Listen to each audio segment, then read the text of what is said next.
কোনোদিন এই যে বার্থডে সেলিব্রেশন আমি করিনি, আমার নিজেরটা কখনো করিনি। আমি অপারেটটা করেছি, সবাই করেছে, আমি তাদেরকে হেল্প করেছি, কিন্তু আমার নিজের বার্থডে সেলিব্রেশন আমি কখনো করিনি।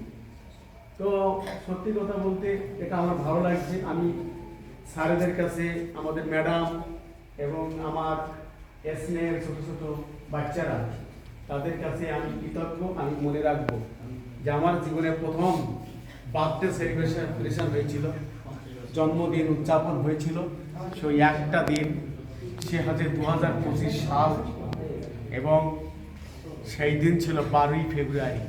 আমি ভুলবো না।